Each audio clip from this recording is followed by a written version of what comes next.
Welcome to the Fun Tunes, where every story has a heart. बहुत पहले की बात है। पश्चिम भारत के एक छोटे से गांव गंगापुर में नारायण नाम का एक किसान रहता था।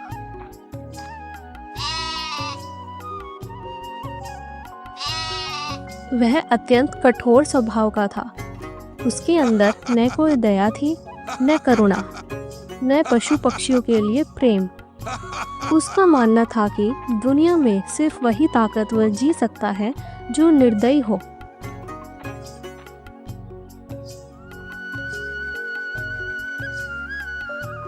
उसके साथ उसका बेटा विजय भी अपने पिता के स्वभाव का बिल्कुल प्रतिरूप बनता जा रहा था।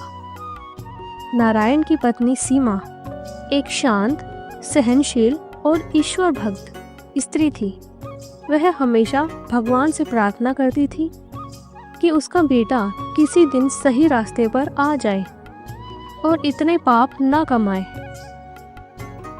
विजय बचपन से ही जानवरों को पत्थर मारता, पक्षियों के घोंसले उजाड़ देता, बछड़ों को रस्सियों से खींचकर मारता।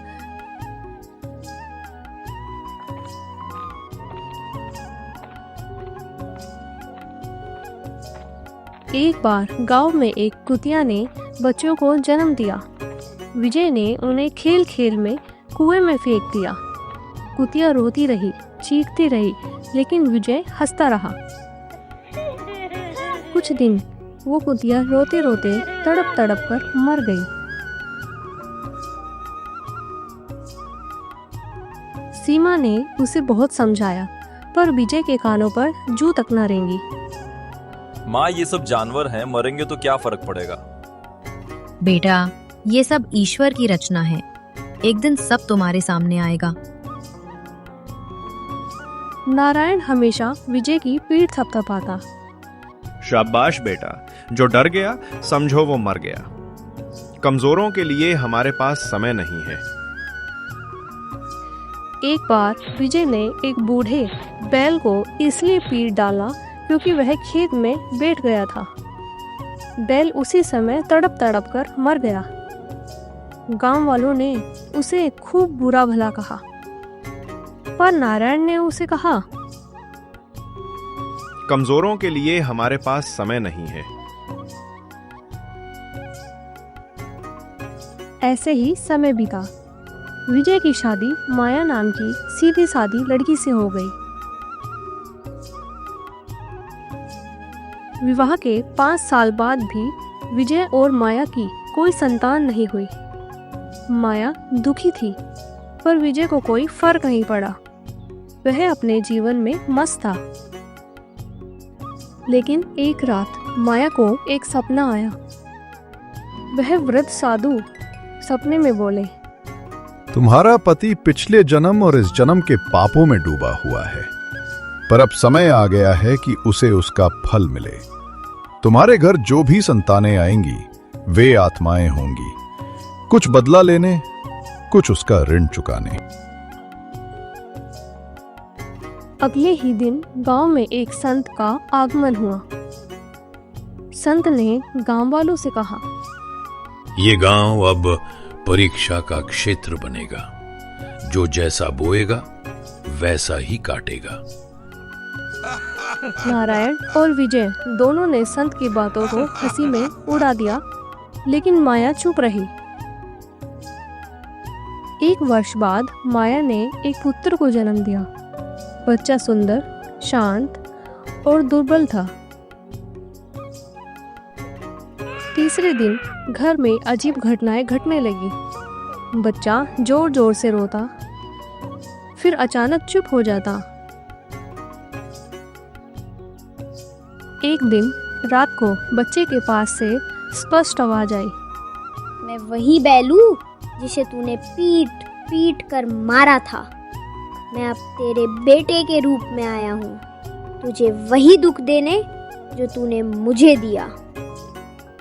तुझे मेरी मृत्यु का पछतावा नहीं था ना? अब तू देख कैसा लगता है जब बेटा रोज बीमार पड़े और तू कुछ कर ना पाए। माया डर गई। उसने संत को बुलाया। संत ने ध्यान लगाया और कहा, ये आत्मा बदला लेने आई है। जब तक विजय का हृदय नहीं बदलेगा, ये आत्माएं आती रहेंगी। उसी दिन सीमा विजय के पास गई और पहली बार डांट कर कहा, तूने जिन जिन पर अत्याचार किए वे अब तुझे घेर रहे हैं। भगवान तुझसे जवाब मांग रहा है। विजय चुप रहा। लेकिन जब बच्चे ने 7वें दिन दम तोड़ा, तब उसके भीतर कुछ टूट गया। उस रात वह सो नहीं पाया। उसे अपने सारे कर्म याद आने लगे। मरे हुए बछड़े, डूबते हुए पिल्ले, तड़पता बैल। सुबह होते ही वह मंदिर गया और संत के चरणों में गिर पड़ा। संत बोले, मुझे क्षमा करो बाबा, अब मैं सचमुच बदलना चाहता हूँ। सच में बदलना है तो सेवा का मार्ग अपनाओ। विजय ने घर लौटकर सब बदल दिया।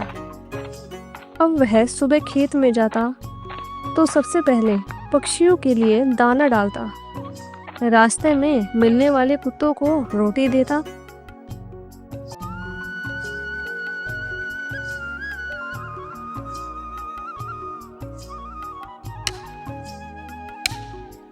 गांव के बाहर एक जगह उसने खुद कुआं खोदना शुरू किया ताकि जानवरों को पानी मिल सके। एक दिन माया को उसने कहा, अब जब भी रोटी बनाना 2 लोगों की बनाना, एक हिस्सा जानवरों का होगा।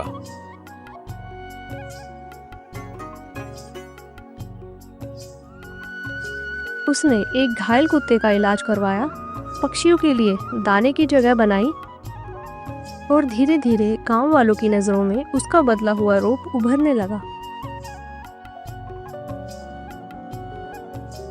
1 वर्ष बाद फिर माया ने एक बेटे को जन्म दिया, लेकिन संत ने पहले ही चेताया था।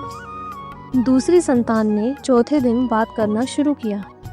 मैं वो कुतिया हूँ जिसके बच्चों को तूने कुएं में फेंका था। मेरी पीड़ा का तूने मजाक बनाया था। अब मेरी आत्मा तुझसे जवाब चाहती है। विजय शांत रहा। उसने बच्चे के पैरों को छुआ और कहा, मुझे क्षमा कर दो माँ, अब जो कर सकता हूँ करूँगा। जितना दुख दिया उससे दुगना प्रेम दूंगा। बच्चा शांत हो गया और उस दिन के बाद वह पूर्णतः स्वस्थ रहा। तीसरे वर्ष फिर एक बेटी ने जन्म लिया। तीसरे दिन रात को जब संत आए, उन्होंने विजय से पूछा, अगर तुमने अभी तक अपने कर्मों का सही प्रायश्चित नहीं किया तो ये आत्मा भी परीक्षा लेगी। उस रात नवजात बेटी मुस्कुराई और बोली, मैं वो आत्मा हूँ जिसे तूने बचाया था। जब तूने कुएं से गिरते वक्त उस कबूतर के बच्चे को बचाया था, मैंने वही वचन लिया था कि तुझे सेवा का फल दूंगा।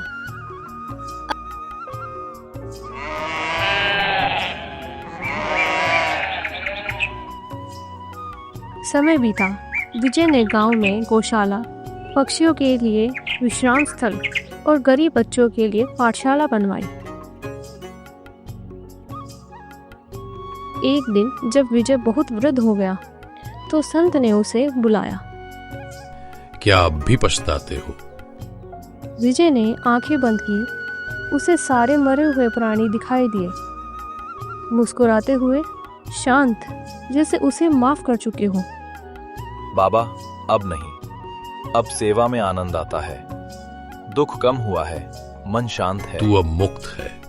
तेरे सारे कर्मों का चक्र पूरा हुआ। वह उसी रात भगवान का नाम लेते हुए इस संसार से विदा हो गया। सीख: हर प्राणी में आत्मा है, जानवर हो या इंसान। जो हम दूसरों को देते हैं वही किसी न किसी रूप में लौटकर वापस आता है। प्रायश्चित और सच्चे हृदय के परिवर्तन से पाप भी पुण्य में बदल सकते हैं। सेवा, दया और करुणा से ही मोक्ष संभव है।